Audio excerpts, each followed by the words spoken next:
But is there a concern that the yield curve continues to flatten? Yeah, so absolutely no surprise in terms of policy decision, in terms of justification of the policy action, in terms of the outlook, both in terms of monetary policy and economic outlook, and in terms of market reactions.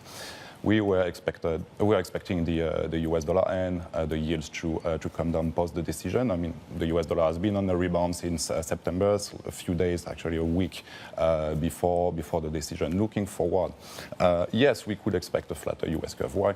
Because the dot plot is again pointing to 3 interest rate hikes in 2018, and you've just been discussing the outlook on inflation. I kind of skeptical that inflation will grow higher for some of the factors that you mentioned, the technological revolution, the explosion of automation, the Uberization of the economy. There's also some structural factors in the US, the shift from manufacturing jobs to service jobs.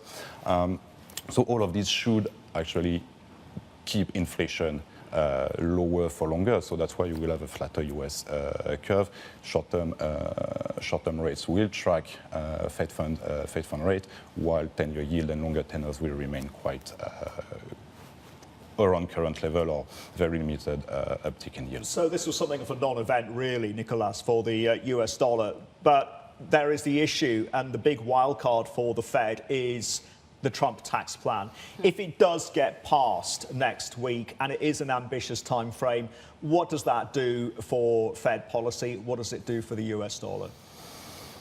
Well, we need to try to understand what will be the potential impact of this tax reform. Actually, economists are still very divided over the impact in terms of growth, in terms of job creation. We're already like close to the full employment in the US. Then for the US dollar, the details we know already, so it's likely to be priced in. As I said just now, the dollar has been on the rebound in September because of the anticipated December rate hike and the development on the tax reform. So now, can Trump really pass this tax reform by the end of next week? Well, you know, following yesterday the Alabama Senate race, that now the Republican hold the razor-thin majority in the Senate, which is likely to jeopardize their agenda. They can't afford many defections, right? So there's nothing to support in both scenarios strongly the US. Of course, if it goes, the dollar can be a little bit supported, but most of it has already been priced in.